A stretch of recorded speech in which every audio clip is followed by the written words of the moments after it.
गौसे आज़म जीलानी, गौसे आज़म तुम ज़हरा के दुलारे हो, मौला अली के प्यारे हो। ए महबूबे सुबहानी, ए महबूबे सुबहानी, गौसे आज़म। रबीउस्सानी का ये महीना है। रबीउस्सानी का माना है दूसरी बहार, और इससे पहले महीना था रबीउल अव्वल का। रबीउल अव्वल का माना है पहली बहार, और रबीउस्सानी का माना है दूसरी बहार। पहली बहार उनका महीना है जो हैं नबियों के सरदार, और रबीउस्सानी उनका महीना है जो है वलियों के सरदार। पहली बहार नबियों के सरदार और दूसरी बहार वलियों के सरदार हज़ूर शेख अब्दुल कादिर जिलानी महबूबे सुबहानी किंदीले नूरानी शहबाज़े लामकानी हज़रत सैयदना शेख अब्दुल कादिर जिलानी अल हसनी अल हुसैनी रज़ी अल्लाह ताला अन्हु। आप वलियों के सरताज हैं, और जिसको भी विलायत मिलेगी क़यामत तक हज़ूर गौस पाक की विलायत के सदक़े से उसको विलायत मिलेगी। हज़रत इमाम मुल्ला अली कारी रहमतुल्लाह अलैह आप फरमाते हैं कि हमारे पास सबसे ज़्यादा जिस हस्ती की करामात पहुँची हैं उस हस्ती का नाम है हज़रत शेख अब्दुल कादिर जिलानी रहमतुल्लाह ताला अलैह। और ये बात याद रखें, ये बात बिल्कुल वाज़ेह है। कोई हाथ नाफ के नीचे हाथ बांध के नमाज़ पढ़ता है, या हाथ अपने यहाँ पर रख कर बांध नमाज़ पढ़े, हाथ छोड़ करके नमाज़ पढ़े, या हाथ खोल करके 20 तरावी पढ़े या 8 तरावी पढ़ता है, अपने घर की छत पर स्याह झंडा लगाता है या सबज झंडा लगाता है, सबके नज़दीक सबके शयूख ने हज़ूर शेख अब्दुल कादिर जिलानी को वली करार दिया। ये वो हैं, ये वो वली हैं जिनको अपने तो अपने बेगानों ने भी वली तस्लीम किया है।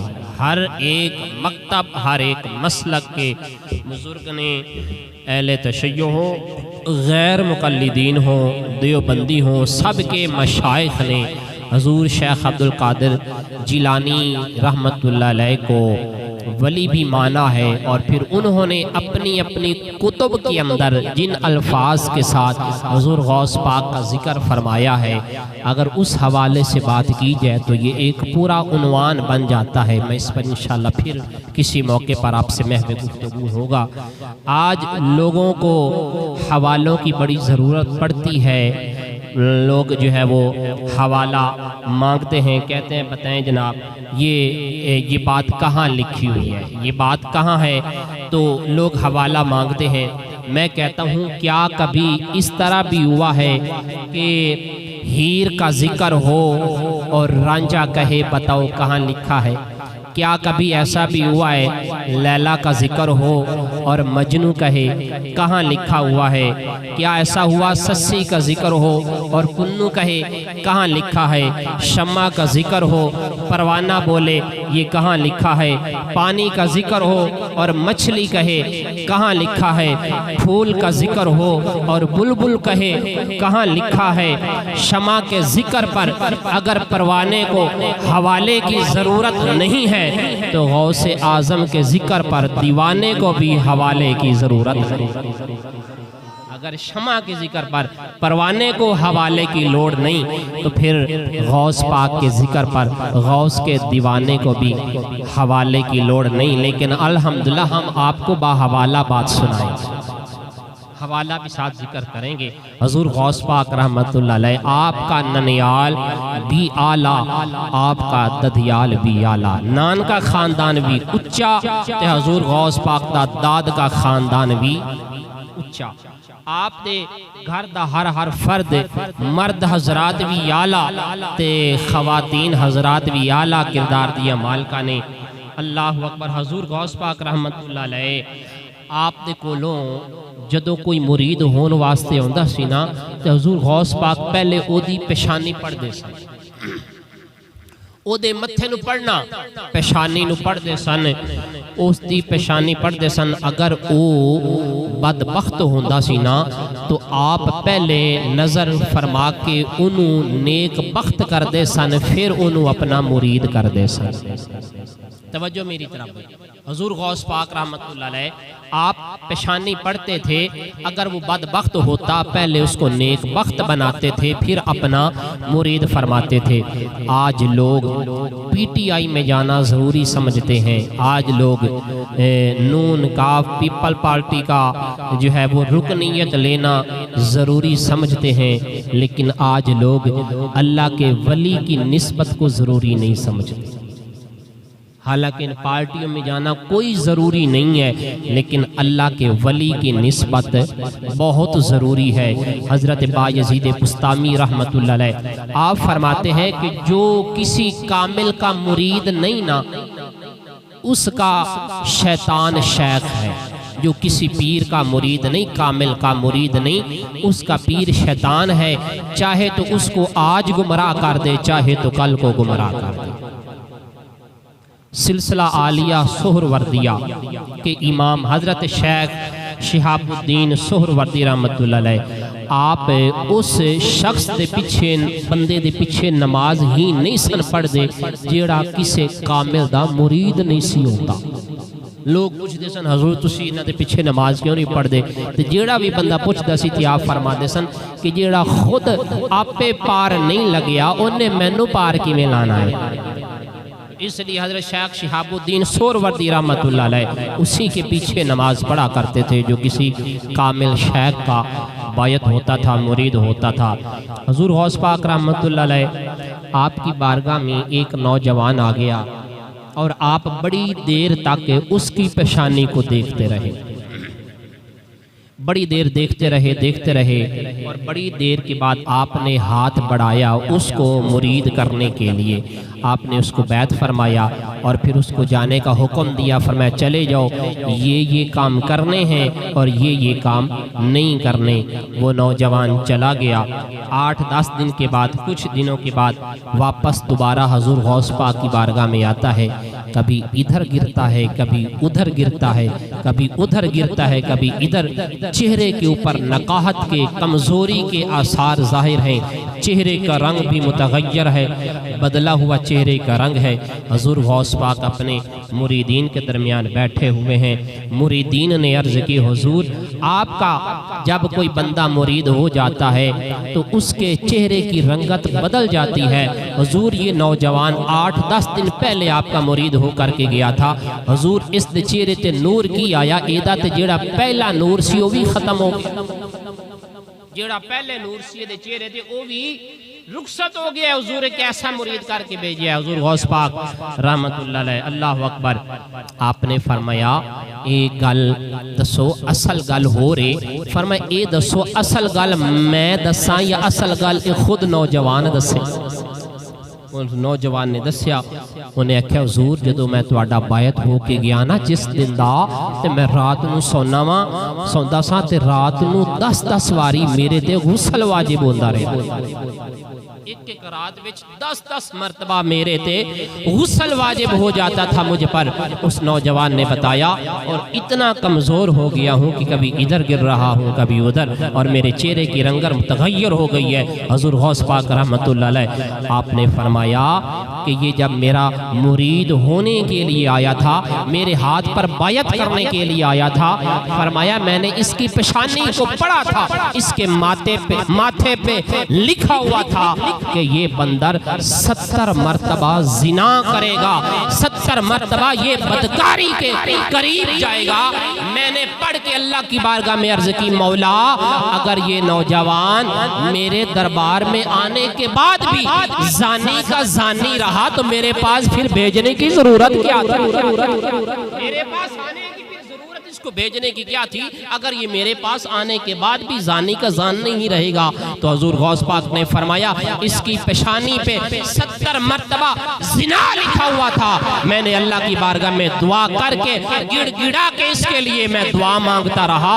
अल्लाह ने इसके सर पर जो 70 बार जिना का गुनाह था ना, अल्लाह ने वो इसके सर से उतार कर वो गुस्ल की सूरत में तब्दील कर दिया।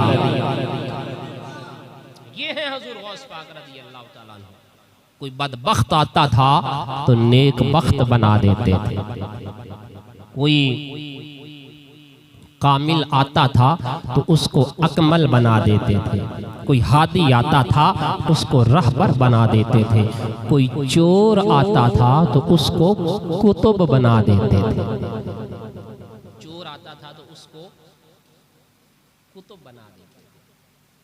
जिस मुस्तफ़ा करीम सल्लल्लाहु अलैहि वसल्लम के नवासे की शान का ये आलम है, उस आका करीम की शान का आलम क्या होगा?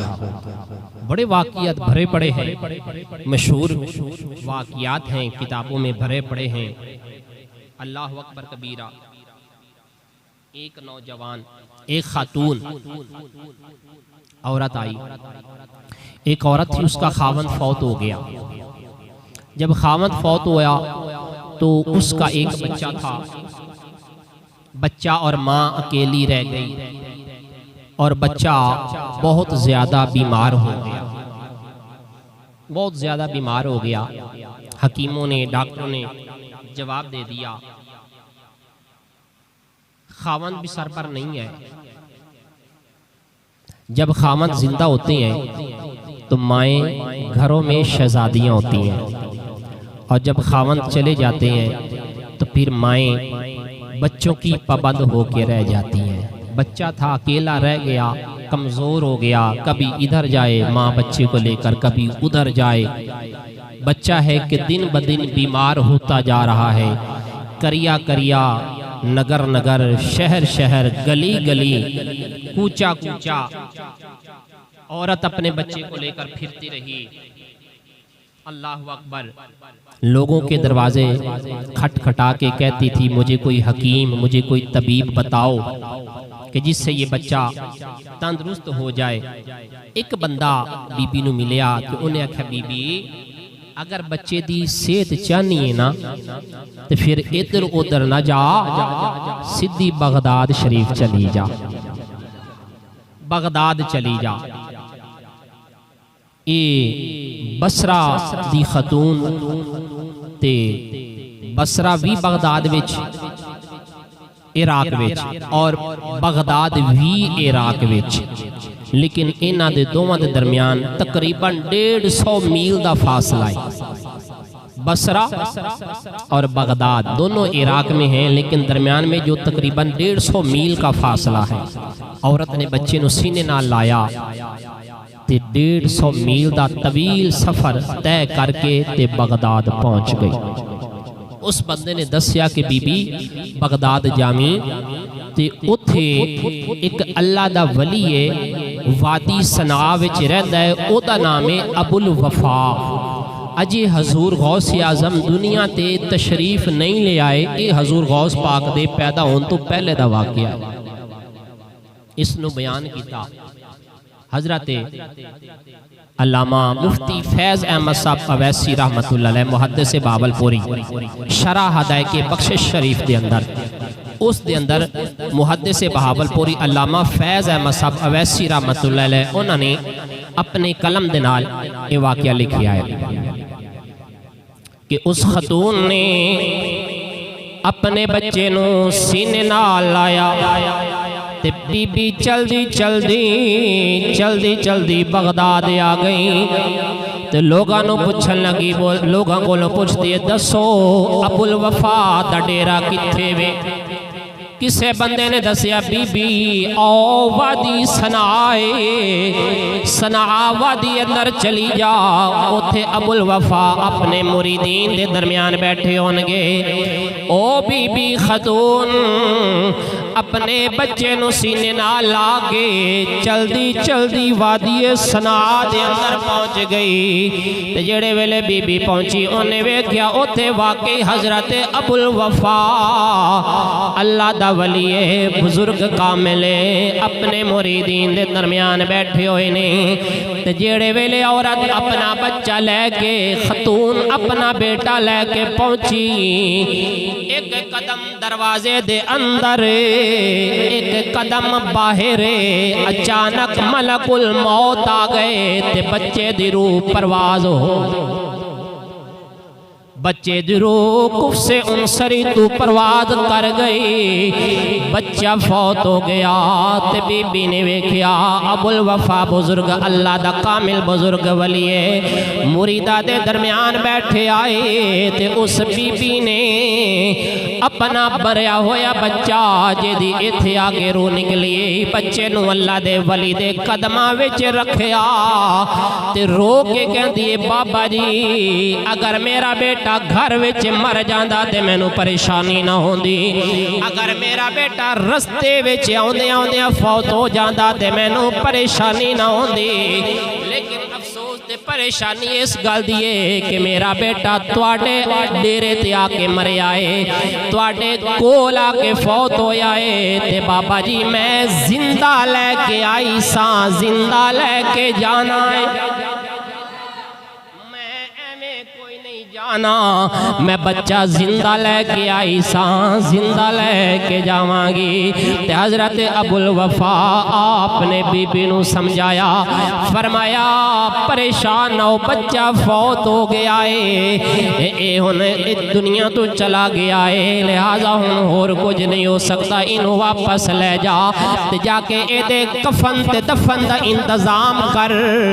बीबी बोली कह लगी बाबा जी अगर घर विच मर जांदा ते मैं कदे भी तेरे को लैके ना आंदी, मैं कदे भी सफर तवील तय करके ना आंदी, मैं 150 मील दा लंबा सफर पैंडा मार के आई हाँ ते बेटा तेरे दर ते आके मरिया है, तेरे डेरे ते आके फौत होया है, लिहाजा मैं खाली वापस नहीं हो जाना, बच्चा जिंदा लैके आई सा, जिंदा लैके जाना है। हजरत अबुल वफा ने औरत नू समझाया, फरमाया बीबी तीन कम कदे भी नहीं होंदे, पहला कम कमान विचों निकलिया होया तीर वापस नहीं आंदा, मुंह विचों निकली हुई गल वापस नहीं आंदी, ते जिस्म दे विचों निकली हुई रूह वापस नहीं आंदी।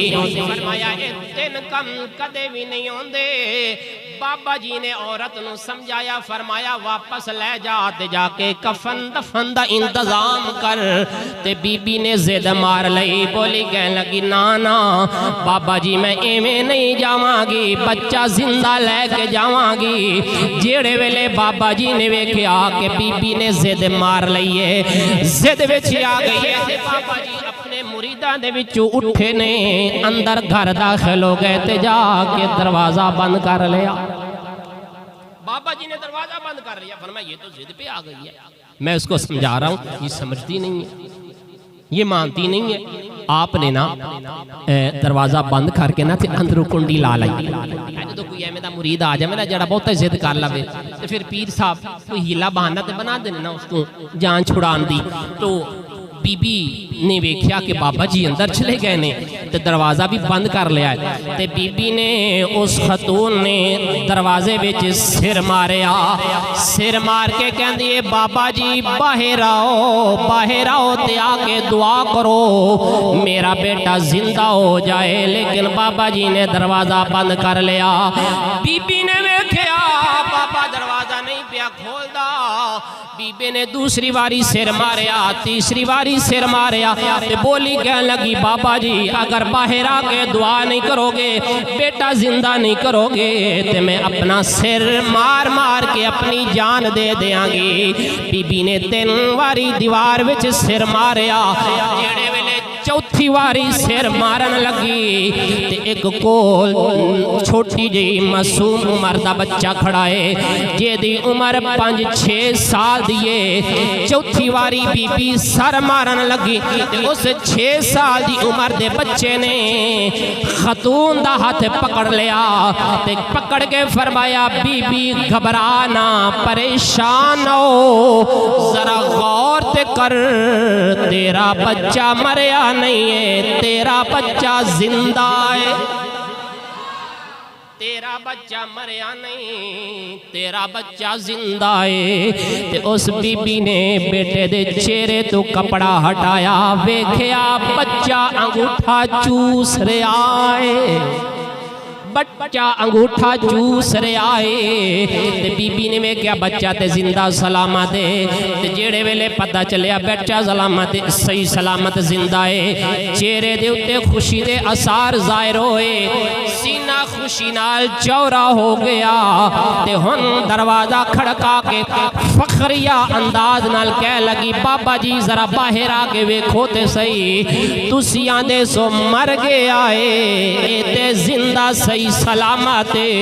हजरत अबुल वफा ने दरवाजा खोलिया, बाहर आए ते आके वेख्या बच्चा अंगूठा चूस रहा है, बच्चा जिंदा सलामत है। आसमान वाल वेख्या ते अर्ज कीती मौला तेरियां तू जाने, तेरियां गल्लां तू ही जाने। ते नाल ओ 6 साल की उम्र का बच्चा भी खलोता है। वली वली राशनासद, वली वली को पहचान लेता है, आलिम आलिम को जानता है, हाफिज कारी को जान लेता है, दुकानदार दुकानदार को जानता है, बिजनेसमैन को जानता है, ताजिर को जानता है, आलिम आलिम को जान लेता है, वली को पहचान लेता है। उस अल्लाह दे वली हजरत अबुल वफा ने वेख्या 6 साल की उम्र का बच्चा कनाल खलोता है। ते आपने एक निगाह औरत वाल वेखी, एक निगाह बच्चे वाल वेखी, ते एक निगाह ओ 6 साल की उम्र वाले बच्चे वाल वेख के ते फरमाया अच्छा तेरी कार्रवाई है, ये तेरी कार्रवाई है, तूने काम कीता है। उस 6 साल के बच्चे ने फरमाया, 6 साल की उम्र वाले बच्चे को हजरत अबुल वफा ने फरमाया ये तेरा काम है। बाबे ने छड़ी चुकी ते बच्चे दे पीछे लग गए।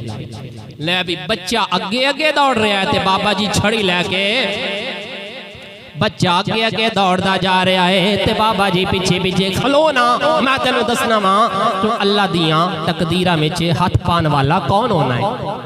उच्ची जे बोलो यार सुभान अल्लाह ते कह छड्डो, खबरदार रुक ना बच्चिया, छोटी जी उम्र है तेरी ते तू अल्लाह दियां तकदीरां विच हाथ पाई खलोता, रुक ना जरा। अल्लाह दा वली छड़ी लैके सोटी लैके बच्चे दे पीछे पीछे ते बच्चा अगे अगे दौड़ता जा रहा है ते वली अबुल वफा बच्चे दे पीछे पीछे दौड़दे अगे एक कब्रस्तान आया ते बच्चे ने उच्ची आवाज नाल आखिया बोलिया कह लग्या ओए कब्रां वालिओ तुसा उदों बाहर आवोगे जदों इन्हें मेरा सिर फोड़ दिता, निकलोगे जदों इन्हें मेरा सिर फोड़ दिता बच्चे दे आखन दी देरे 300 कबरां फट गईयां 300 मुर्दे कफना समेत बाहर आ गए। शराहद है के बख्शिश शरीफ के अंदर मुहद्दिस बहावलपुरी अल्लामा फैज़ अहमद अवैसी रहमतुल्लाह अलैह ने ये वाक़या लिखिया है। जेड़े वेले बच्चे ने गल की 300 मुर्दे कफना समेत बाहर आ गए ते बाबे ते बच्चे दे दरमियान दीवार बन के खड़े हो गए। बोले कह लगे बाबा जी खबरदार अगे ना आवी इस बच्चे नु कुछ ना आखी। ते जेड़े वेले वली ने वेख्या हजरत अबुल वफा ने वेख्या 300 मुर्दे कफना समेत बच्चे वास्ते बाहर आ गए ने कबरा दे विचों। ते वली ने छड़ी सुट दिती अर्ज की मौला तू जान तेरी तकदीर जाने मौला तू जान तेरी तकदीर जाने। इस बच्चे वास्ते 300 मुर्दे कफना समेत बाहर आ गए ने। ये बड़ी अजीब गल है बड़ा अजीब मामला है। ते ये बच्चा 6 साल दी जेदी उम्र है ये बच्चा कौन है? जिस बच्चे दी उम्र 6 साल है जेदे वास्ते 300 मुर्दे कफना समेत कबरां विचों बाहर आ गए ने। ये बच्चा कौन है? ये बच्चा हुजूर गौसे आजम दा नाना जान नाना है। और जिस गौस दे नाने दिए शान है फिर दसो ते सही ओदे दो तेरे हजूर गौसे आजम दी शान दा आलम की होएगा। गौसे आजम जीलानी गौसे आजम जीलानी सारे मिलके बोलो गौसे आजम जीलानी गौसे जीलानी गौसे आजम जीलानी गौसे आजम तुम ज़हरा दुलारे हो मौला अली के प्यारे हो। ए महबूबे सुबहानी ए महबूबे सुबहानी गौसे से आजम जीलानी ए महबूबे हुजूर गौसे आजम रज़ी अल्लाह तआला अन्हु आपकी शान और आपकी करामात बेशुमार हैं। हुजूर गौस पाक रज़ी अल्लाह तआला अन्हु आप दी बारगाह दे विच ना 100 फुकहा आ गए।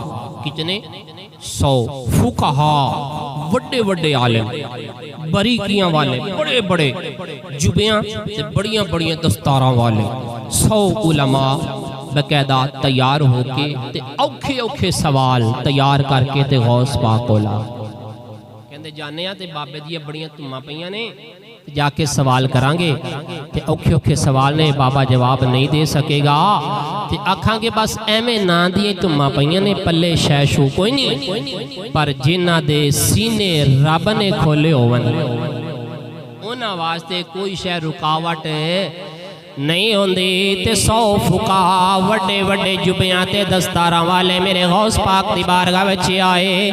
मेरे गौसे आजम रज़ी अल्लाह तआला अन्हु आप मेहमान खाने गए ने वेख्या 100 फकी ने 100 फुका उचियां उचियां दस्तारां वाले ने ते गौसे पाक उन्हां दे सामने गए ने।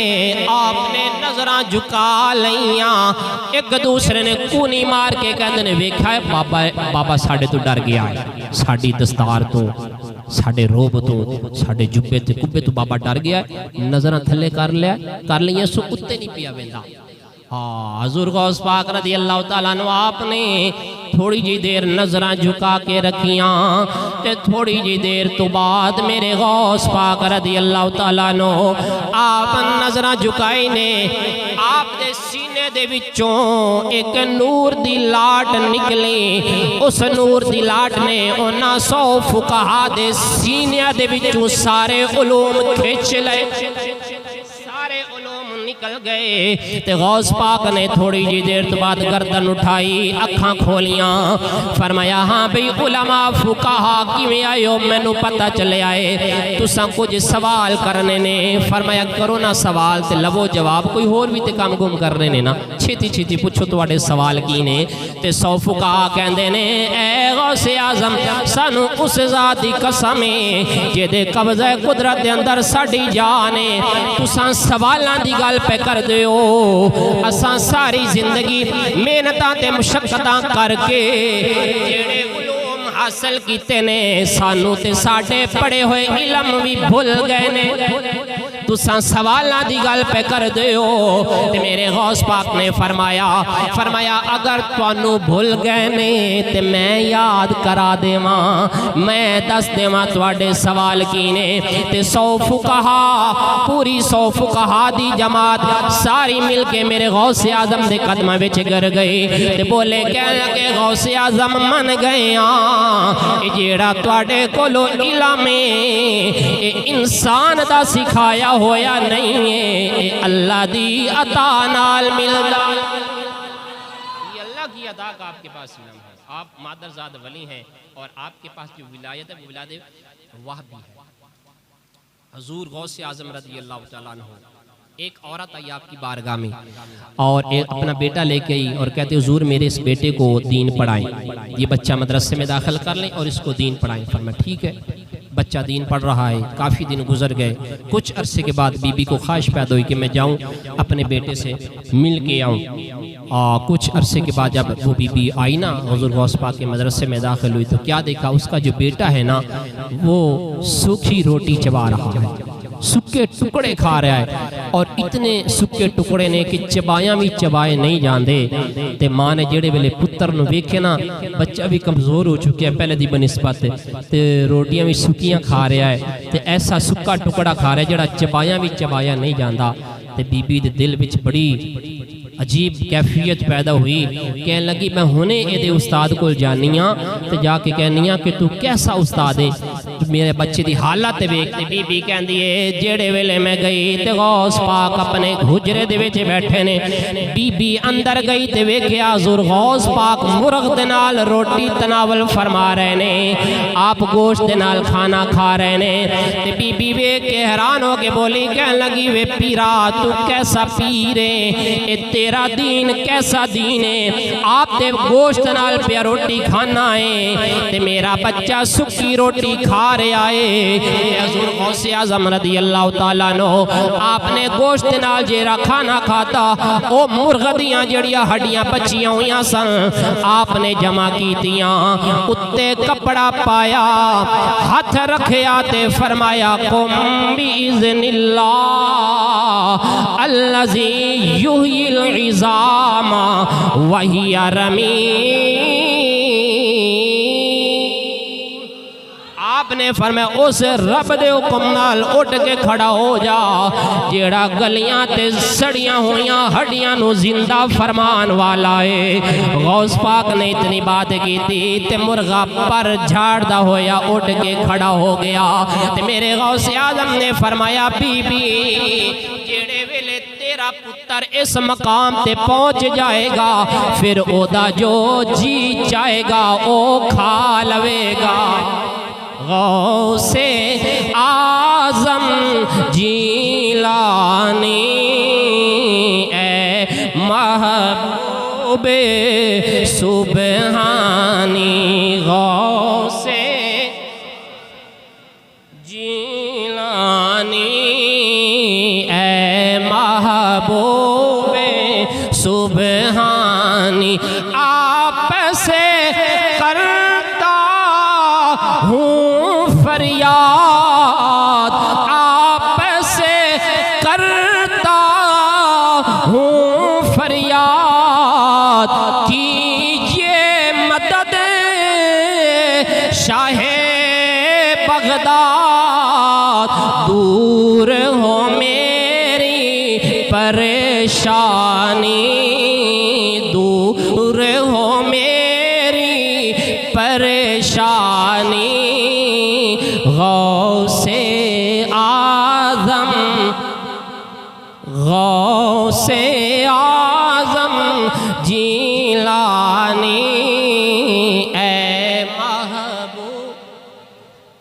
बस आखिरी बात आपकी सीरत तो आप जिंदगी तो जो सबक मिलिया, छोटी जी मासूम उम्र है ते माँ को इजाजत मंगी, अम्मा जी मैनू इजाजत दियो, हुन बगदाद के अंदर मैं जितना इल्म हासिल करना सी कर लिया, हुन मैं बैरून शहर ते बैरून मुल्क जाके इल्म दीन हासिल करा।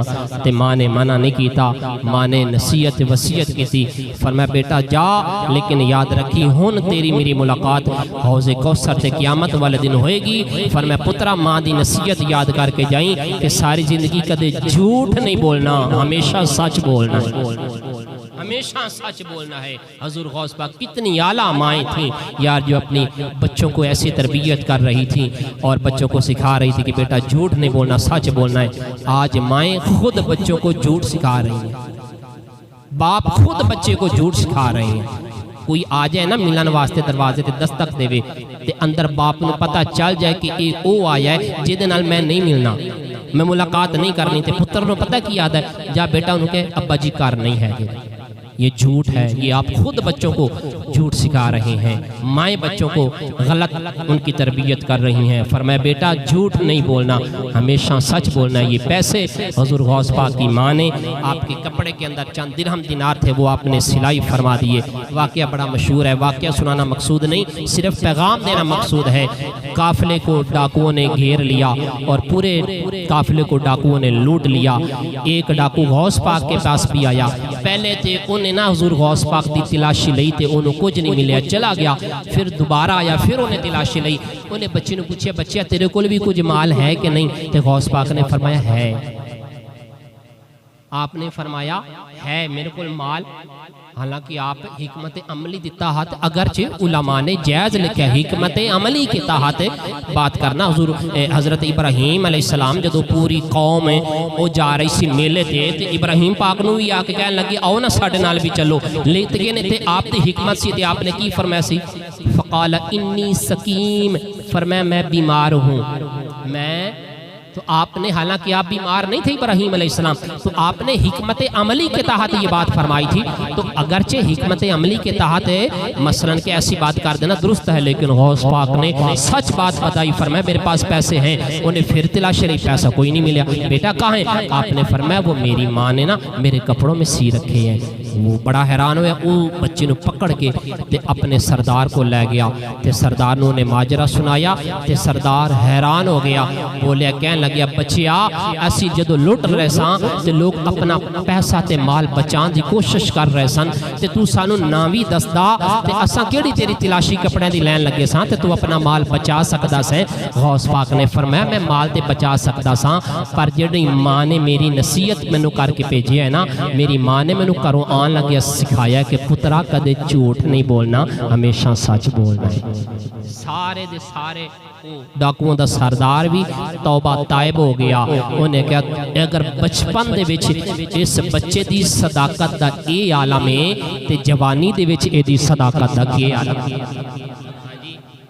बच्चे इतने आला किरदार वाले होते ने, माएँ आला किरदार वाली होती हैं। जब बाप आला किरदार के मालिक होते हैं तो फिर औलादें हजूर गौसे आजम जैसी पैदा होती हैं, फिर औलादें बाबा फरीदुद्दीन गंजे शकर जैसी पैदा होती हैं। जब माएँ मुसल्ले पे खड़ी होने वाली होती हैं, जब माएँ सारी ज़िंदगी गैर महरम की चेहरे पर नजरें नहीं जमाती, जब बाप सारी ज़िंदगी हलाल लुकमा खाने वाला होता है, तो फिर जो बेटा आगोश में पैदा होता है वो गौसे आज़म पैदा।